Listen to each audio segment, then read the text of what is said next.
నమస్తే. Welcome to VTV. Adani case ఎంతవరకు నిలుస్తుందనేది ఇప్పుడు ప్రశ్నార్థకంగా మారింది. అయితే అదిగో పులి అంటే ఇదిగో తోక అన్నట్టుగా అమెరికాలో ఆదాని ఆయన అక్రమాలకు పాల్పడ్డాడు. అక్కడ ఉన్నటువంటి చట్టాలన్నిటిని కూడా ఉల్లంఘించారు ఆయన బృందం అని ఎప్పుడైతే అమెరికాలో ఉన్నటువంటి డీఓజే డిపార్ట్మెంట్ ఆఫ్ జస్టిస్ నుంచి ప్రకటనలొచ్చాయో వెంటనే అర్జెంట్‌గా ఆంధ్రప్రదేశ్‌లో జగన్మోహన్ రెడ్డి గారిని ఇంతకంటే మంచి అవకాశం దొరకదన్నట్టుగా ఎలా ఇరికించాలనే దాని మీద చాలా స్పీడ్‌గా, వేగంగా చకచకా పావులు కదపటం, లీగల్ ఒపీనియన్స్ తీసుకోవటం, గవర్నర్‌కి దగ్గరికి పంపించాలని చెప్పని ఇక్కడ ప్రయత్నాలైతే చాలా వేగంగా జరుగుతున్నాయి.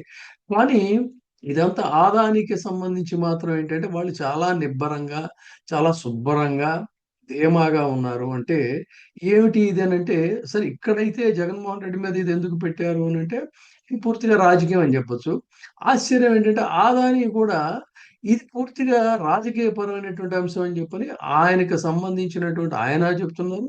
సుప్రసిద్ధ న్యాయవాదులు భారతదేశంలో ప్రముఖ న్యాయవాదులైనటువంటి వారు కూడా ఇప్పుడు తాజాగా వెల్లడించినటువంటి వాళ్ళేం చెప్పారనేది చూద్దాం.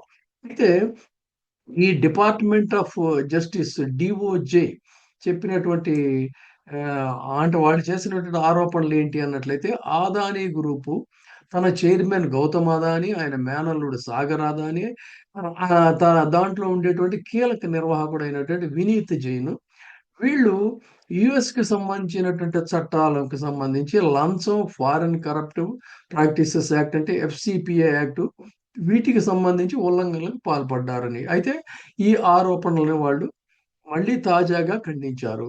కంపెనీ చైర్మన్ గౌతమ్ అదానీ, సాగర్ అదానీ, వినీత్ జైన్‌ల మీద ఆహ్, ఎఫ్ ఎఫ్‌సిపిఏ కింద అభియోగాలు మోపలేదని చెప్పని ఇటీవల క్లెయిమ్‌లను తప్పు అని చెప్పని కూడా వీళ్ళు మాట్లాడుతున్నారు.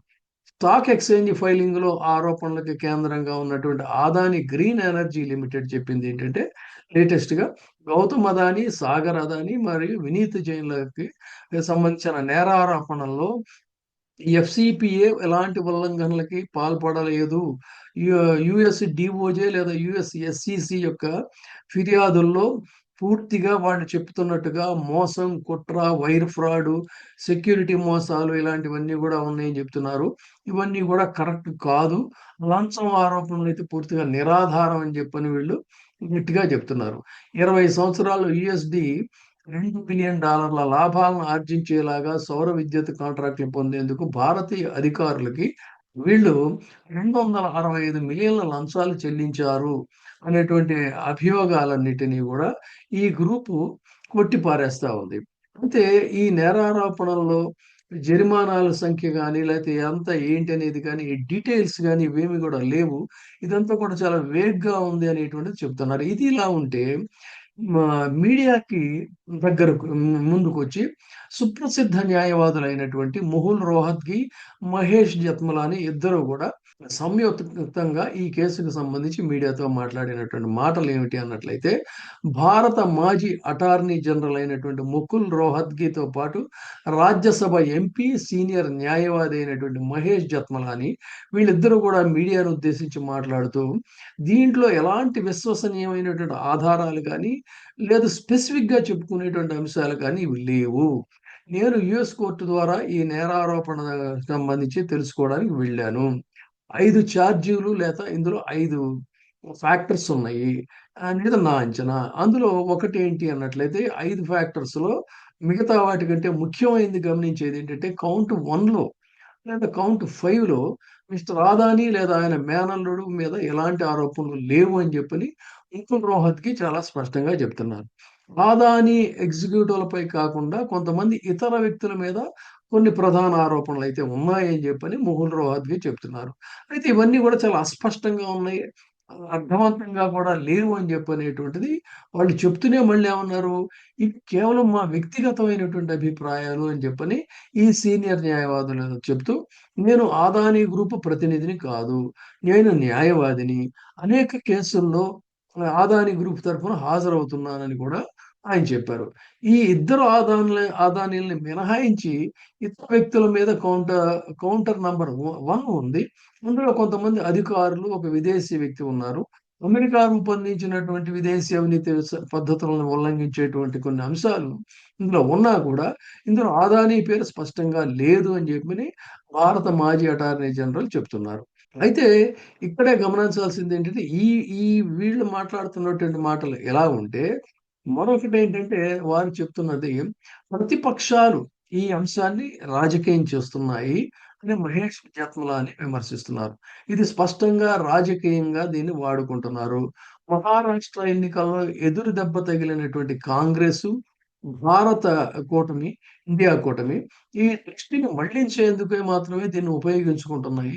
ఇందులో అక్కడ ఉన్నటువంటి క్లారిటీ ఇంకా ఎక్కడ కూడా లేదు అని ఉంటే, ఇంకొక గమ్మత్తైనటువంటి అంశం ఏంటంటే, ఈ డీఓజీ ఎలా ఇప్పుడు అక్కడ చెప్తున్నదట ఏంటంటే, మాజీ అమెరికా అధ్యక్షుడు, అప్పటి మాజీ అమెరికా అధ్యక్షుడు, ఇప్పుడు ప్రస్తుతం అధ్యక్షుడిగా గెలిచినటువంటి డొనాల్డ్ ట్రంప్‌కి సంబంధించి అదాని ఎన్నికల ప్రచారంలో ఉన్నప్పుడు ఆయన గెలవాలి అని చెప్పని కోరుకున్నాడట. ఆయన దానికి మద్దతుగా గూడా ప్రకటన ఇచ్చాడు.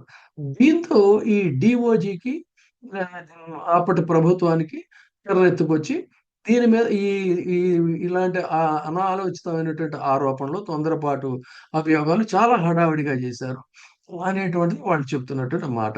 అయితే ఎన్నికల విజయంపై డొనాల్డ్ ట్రంప్‌కి గౌతమ్ అదాని బహిరంగంగా అభినందనలు తెలియజేయటం వల్లే ఇలాంటి పరిస్థితులొచ్చాయని చెప్తున్నారు. సరే అదే గనక నిజమైతే ఇప్పుడు డొనాల్డ్ ట్రంప్ గెలిచాడు కాబట్టి, అంటే ఆయన ఓడిపోయి ఉంటే పరిస్థితి ఎలా ఉండేదో తెలీదు గాబట్టి, ఇప్పుడు ఆయన గెలిచాడు గాబట్టి అదాని ఆయనకి సన్నిహితుడు గాబట్టి, ఖచ్చితంగా ఈ ఆరోపణలన్నీ గూడా గాలికి హుష్ కాకి అన్నట్టుగా ఎగిరిపోతాయనేదే అక్కడ ఉన్నటువంటి ఎక్స్‌పర్ట్స్ చేస్తున్నటువంటి అంచనా. మరి అక్కడ సంగతి అలా ఉంటే, భారతదేశంలో పరిస్థితులు ఎలా ఉంటాయనేది ఆబ్వియస్‌లీ మనందరికీ తెలిసిందే. ఇక్కడ గూడా ఇంచుమించు అదాని ఏంటి, ఇప్పుడున్నటువంటి ఎన్‌డీఏ ప్రభుత్వంలో ఆయనకున్నటువంటి వెయిట్ ఏంటి అనేది గూడా మనకి తెలుసు. అంటే ఈ పులి సంగతది. పులి చాలా చక్కగా తప్పించకూడదు. తోక ఇక్కడ దీన్ని పట్టుకొని ఆహ్, మన ఆంధ్రప్రదేశ్‌లో ప్రభుత్వం లాగుతా ఉన్నారు.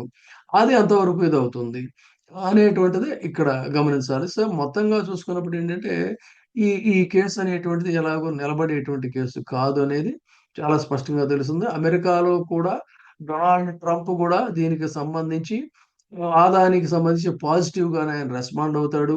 డీఓజీ అభియోగాలను గూడా ఆయన కాదు అని చెప్పేటువంటి పరిస్థితొస్తుంది కాబట్టి, అక్కడ కేసు ఎగిరిపోతుంది. ఇక్కడ ఎలాగూ కాంగ్రెస్ ఇండియా కూటమి వాళ్ళు ఏం మాట్లాడినా కూడా వాటికి ఎలాగో ఇది లేదు, ఆల్రెడీ నిన్నే మొదలైపోయింది ఆ వ్యవహారం పార్లమెంట్ సమావేశాల్లోనే. సో, మొత్తంగా చూసుకుంటే అదానికి సంబంధించి అదాని గావచ్చు, లేపోతే ఇంకెవరైనా సరే పెద్దవాళ్ళ వ్యవహారాలు ఆ విధంగానే ఉంటాయి. అయితే ఇక్కడ పొలిటికల్ వెంజెన్స్‌లో పారదర్శకంగా చేశాను నేను, తక్కువ ధరకే ఇచ్చానని చెప్తున్నటువంటి జగన్మోహన్ రెడ్డి గారిని ఎలా దీంట్లో ఇంప్లికేట్ చేయాలనే దాని మీద మాత్రం ఆంధ్రప్రదేశ్ ప్రభుత్వం చాలా సీరియస్‌గా వర్క్ చేస్తుంది. కానీ బహుశా ఇది కూడా ఏంటంటే ఇప్పుడు వాళ్ళు కొన్ని కేసుల్లో కొంతమందిని ఇరికిస్తున్నట్టుగా అలా ఉండొచ్చేమో గానీ, మొత్తంగా చూసుకున్నప్పుడు ఏంటంటే విస్పష్టమైనటువంటి ఆధారాలేమి లేవు. ఎక్కడో విదేశాల్లో చేసినటువంటి ఆరోపణ ప్రాతిపదికగా ఇక్కడ జరిగినటువంటి దీనికి. సో, ఇదేమవుతుందనేటువంటిది వీళ్ళు ఎలా ప్రొసీడ్ అవుతారు, ఏంటి అనేది చూడాలి గానీ, ఇది కూడా నిలబడేటువంటి కేసయితే కాదు.